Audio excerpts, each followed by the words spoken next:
Here we go. Hi, Rock and Chris. roll. Hey Claire, how you doing? Good. Thank you so much for joining me today. You are someone I admire, not just from the written word, but from the podium from which you speak and from the website from which you inspire us all. So thank you for being here. Thank you so much for saying that. You are awesome. I'm excited about the summit. So I'm just going to give kind of some of your bio for those who are not, already in love with you. Chris Guillebeau is a New York Times bestselling author and modern day explorer. During a lifetime of self employment that included a 4-year commitment as a volunteer executive in West Africa, he visited every country in the world, 193 in total before his 35th birthday. Since then, he has modeled the proven definition of an entrepreneur, quote, someone who will work 24 hours a day for themselves to avoid working 1 hour a day for someone else, which is such a good quote. Chris's first book, The Art of Nonconformity, was translated into more than 20 languages. That's crazy. His second book, The $100 Startup, was a New York Times and Wall Street Journal bestseller, selling more than 300,000 copies worldwide. But I heard on a podcast recently you say you think that number is more like 800,000 now or something. Did I say that? I don't know. You said somewhere between half a million and a million, so I'm going to say 800,000. Okay, thanks. His latest book, The Happiness of Pursuit, was published in September 2014 and was also a New York Times bestseller. Every summer in Portland, Oregon, Chris hosts the World Domination Summit, a gathering of creative, remarkable people with thousands in attendance. Chris is also the founder of Pioneer Nation, Unconventional Guides, the Travel Hacking Cartel, and numerous other projects. I mean, World Domination Summit, just to talk about one of the cool things you have created, is like the best event on the planet. And you have been there, which is great. It's the best event because awesome people come like yourself and maybe people watching as well. So, and it's, amazing just the level of quality. I mean, I remember walking into, I don't know, what's the arena? It's some like incredible like hall. It's like the Schnitzer Theater. It's like the big independent theater in Portland. And seeing volunteers like clapping on one of the days when we were walking in, it was the most energizing, coolest thing on the planet. So yeah. Well, thanks. They are great. We don't tell our volunteers to do that. They kind of do stuff like that on their own, which is wonderful. That's crazy. And they're volunteers, which is also cool. Yeah. So what I want to talk with you about today is kind of this idea of purpose. I think it's something that you've talked about in all your books, but I think in the latest one, the one that is just about to come out. Well, what date does it actually come out? Born for This, the pub date is April 5th. Okay. So people watching this may have already been out for a while. So that's great. So it's out. April 5th, 2016. And kind of, I guess maybe to kick it off, maybe if you could just share a little bit more about sort of who you are as it relates to the word passion. Okay. Yeah. Or the word purpose. Either of those words are interesting words. No, I like both those words. I think I like purpose a little bit better. I think throughout my life and my career, which has been very varied and multifaceted, it wasn't a strategic plan, to do all of these different things that you just talked about. And I've done lots of other stuff that hasn't, worked out or been great or whatever. I've just kind of tried to follow things that I'm motivated by and to continually raise the bar in terms of goals and in terms of connection and in terms of what I'm making and building. So spent some time living in West Africa, and then I had this project request to go to every country in the world, and the blog, the books, the summit, all of that stuff kind of came out of that. And for me, I'm when I think about what am I motivated by, I always set really big goals, and I really enjoy the process of working toward them. I like the step-by-step milestone aspect of it, and I think I try to connect it to something that's deeper. And I feel every day, am I living purposefully? That sounds kind of, I don't know, self-inflated or something to say that though. So it's this feeling of am I doing something that matters? And I know, at the end of the day, if it matters or not. And I can kind of look back and say, okay, I did something that got me closer to that goal, or I didn't. And if I did, great. And if not, I should try to change something tomorrow. So I think about purpose a lot. I'm curious in your last book, The Happiness of Pursuit, I thought it was really interesting, just sort of the idea that a pursuit that you take on, so for yours, an example is, trying to visit every country in the world. Are there 193 or 194? How many countries are there? 193. Yeah. Okay. 193 countries in the world before your 35th birthday. That pursuit that you come up with doesn't necessarily have to be at all related to kind of what you do 40 hours a week. And for you, obviously, it ended up informing a lot of things, including your writing and your speaking and all that. Sure. But I don't know. Do you think that someone could say that their purpose is something entirely outside of what they spend 40 hours a week doing? I think they could, sure. I mean, who am I to say like what someone else's purpose is, right? And people can find life satisfaction in a variety of ways.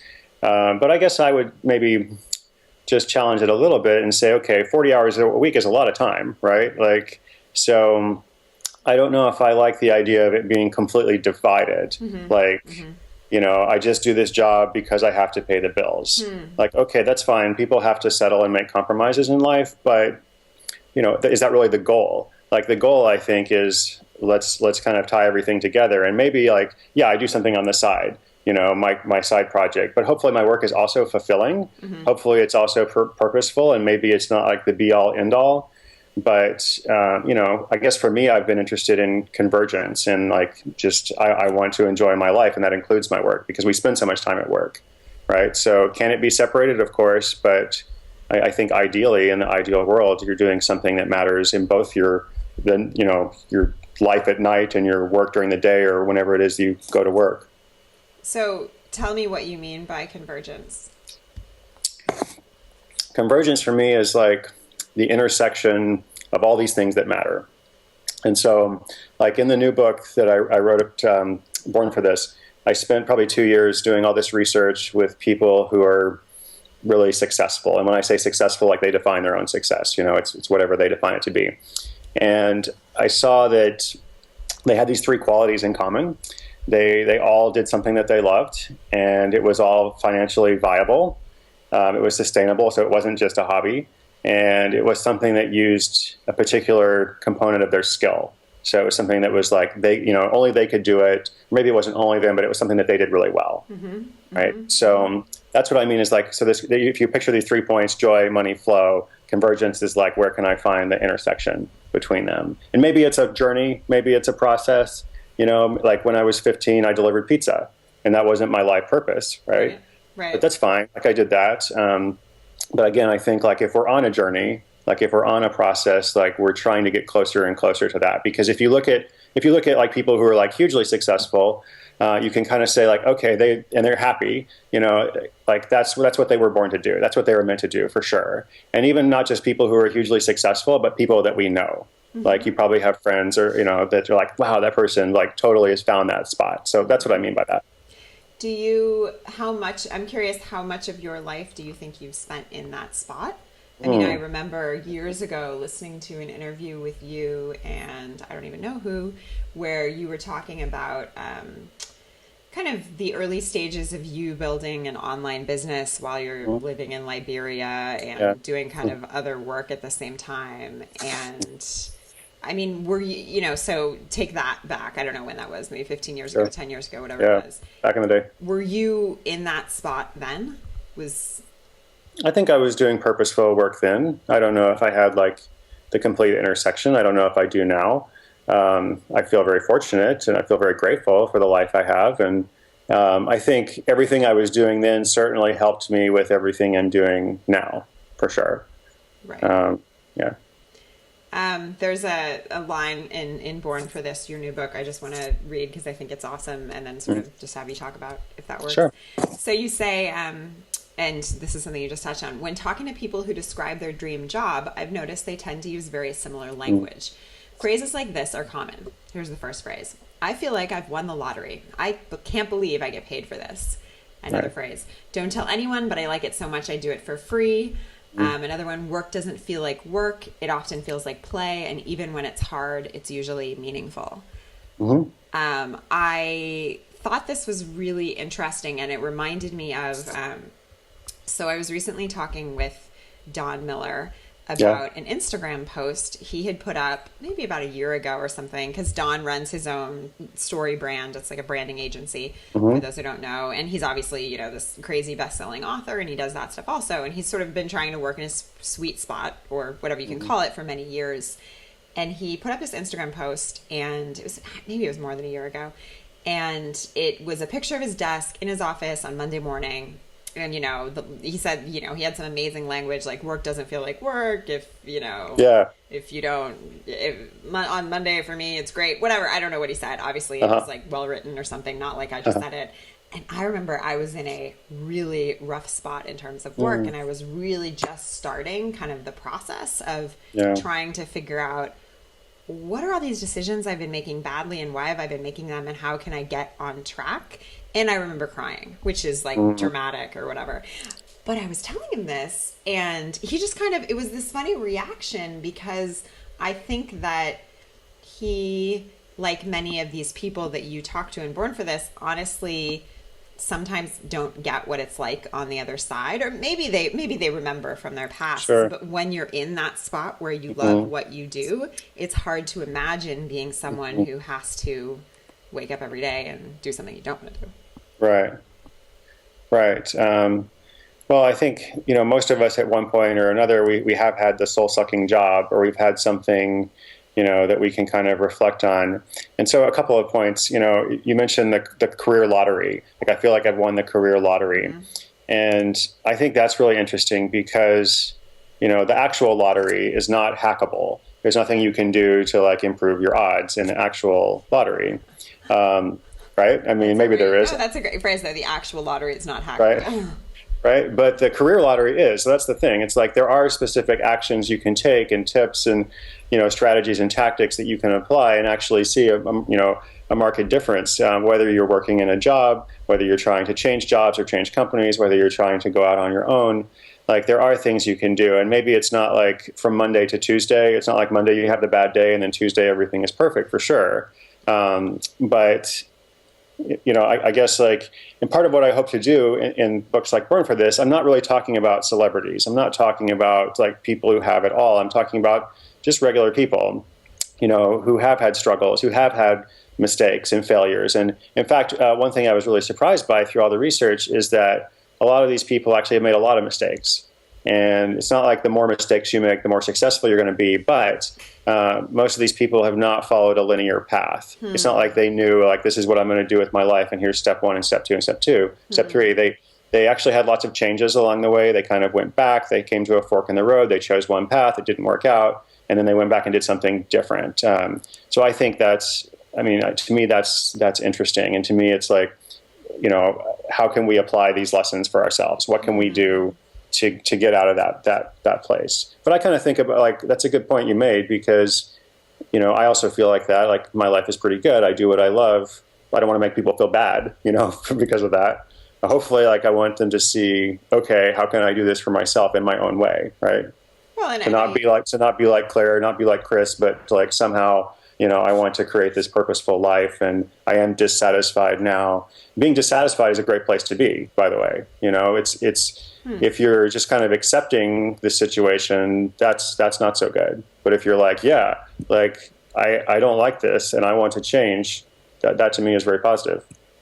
Well, and I would say in my own experience of seeing this, you know, Don Miller Instagram post on some random Monday, I think it was inspiring. I mean, I felt bad in the moment. I mean, whatever, right. I can cry at TV commercials, so let's not make too much out of the fact that I was like sobbing over the Instagram post. Yeah. But I mean, I was working at Twitter, which was a great job for a long time. And then it, right. you know, it was always a good job. It's not a bad, it was, you know, I can't fault the job. It was right. no longer me. And it was evident in that. And it was it was evident when I saw the post, but I don't think it was evident on a daily basis, which is kind of another factor, which is really interesting. Like what it takes people to kind of wake up sometimes. Sometimes you just know, but sometimes I don't think, I mean, from people you talk to, how much of the time do you think people know they're not in the right space and they're not in a space where convergence is happening? I think they have to have their own awakening. And like, I'm not trying to like inspire the awakening. I feel like there's already so many people that like are raising their hands and they're like, yeah, like I am the dissatisfied. I want some change. And those are the people who come to my work. Those are the people who are probably watching like these kind of interviews and this kind of summit. Like, you don't do this unless you're in a place of like, I want to make some changes, right? Because if you're like, everything's fine, like I don't need that. So I'm kind of preaching to the choir essentially, and not preaching to them, but I'm trying to like equip the choir basically. Like, the choir is like, hey, I'm ready to go out and do something, but I don't know where to go. And I'm like, well, let me show you, here's how other people have navigated these decisions. And maybe I can't tell you exactly what you should do, but we can probably get pretty close based on lots of other people like you who have gone through this and provide some different options. And if we can expand your options, then that's great, because then you have more opportunity, more possibility. Obviously, you can make all your own decisions along the way, but the more opportunity you have, the better, right? Absolutely. So another thing you talk about in Born for This is this idea of flipping the script. Can you just explain what that means? So there are all these things that we've been told, that here's how life works, here's how your career works. And what I found, like, through this extensive research is that a lot of these things are myths, essentially. And maybe they were true at one time, but they're not relevant now. Maybe they were never true. We'll take a couple of examples. There's this classic, entrepreneurial American advice about never give up, and how persistence is the most important quality of success. And, what I saw is like a lot of successful people actually give up on lots of stuff. And they actually like are willing to walk away from something that's not working out. They are willing to quit the good job, right? They are willing to like walk away from the business that's sort of working, but not really, to like get to something that's so much better. So they're not giving up on life or like their big vision, but they're absolutely willing to change, each step along the way. So that's interesting. Another one would be, we often look at role models, and like the role models that we look at are celebrities usually, or they're famous people, online, offline, they're business leaders. And so all this advice is kind of extrapolated, and they're like, okay, here's how Claire lives her day, and she's pretty happy. So if you just do what she does, then you'll have the same life, or the same happiness or success. And it's often like in business, it's like, here's how you can be a manager like Mark Zuckerberg or something. And you're like, well, cool, Mark Zuckerberg, he's great, but he's got tens of thousands of employees. What he has to do is very different from what I have to do every day. Or, here's how to invest like Warren Buffett. Well, Warren Buffett has billions of dollars. Right. So maybe he's going to make different decisions, right? Maybe, just maybe. Right. And I know these articles are very popular, like online. Here's the 10 things to do, productive people do in the morning or whatever. But like, I really want to look and see, okay, what actually is, widely applicable, so that people can choose their own way, follow their own path, and not worry so much. Not worry like, if I check my email in the morning, am I a bad person, right?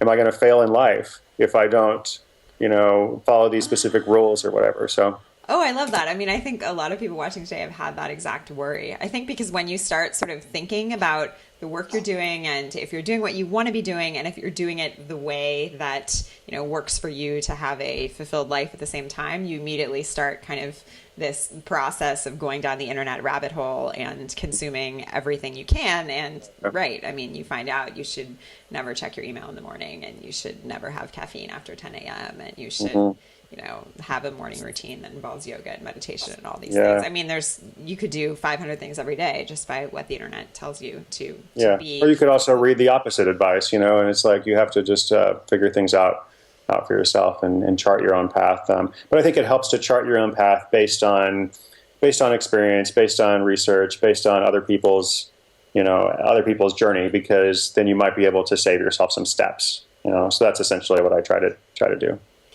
Do you think when you look back at your own path, do you think you've learned the things you have from other people, or from reading, or just from doing stuff? Well, I think mostly from doing stuff and just from experience. But I want to be careful in how I say that, because, it's not like I haven't learned from other people. Like, of course I've learned from other people, but I remember like I was a musician a long time ago. I played jazz music, and I made the mistake of saying I was self-taught. And when I said I was self-taught, I was like, well, I haven't had formal lessons. But someone kind of corrected me, and they said, well, like, you're not really self-taught. Like, haven't you like learned from other musicians? Haven't you listened to music like over and over? And don't you like emulate other people and all these kind of things, right?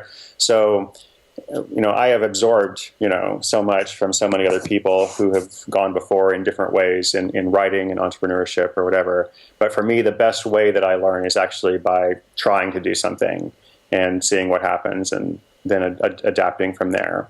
And I don't know that that's necessarily, the best way to do it, because some people have been a lot more successful than me in all those different areas. But that's what works for me. And do you think, in 2016, this year, would you say you have found your purpose? I think I found my purpose. Yeah, I'm pretty happy. I think my purpose is striving. So I want to continue to strive. I think if I stop striving, then I start to worry. So maybe a little bit, maybe in some ways I feel like in recent years, I've been a little bit stagnant and like I'm still doing my stuff, right? But I'm thinking a lot about risk and like, what risks am I taking? I want to make sure I'm really I talk about risk all the time. So what risk am I taking in my life? So trying to turn the, camera on myself and make sure that I'm walking the walk. So I think I need to do more of that.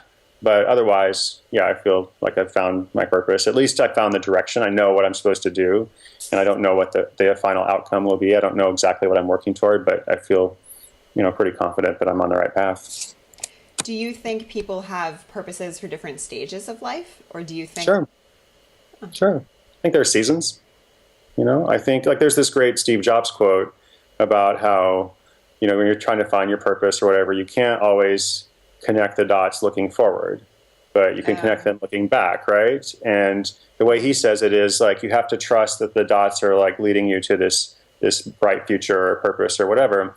And I think that's good. I would just, modify and say, it's not just about trusting, that the dots are going to lead you to the right place. I think it's also about taking active choices and building a bridge between the dots, because then you're kind of in control of your own destiny. And maybe you're also working towards some kind of greater purpose. That's fine. But we do have a lot of choice, I think, in our lives. So what steps can you take, to get closer to what is ultimately satisfying to you?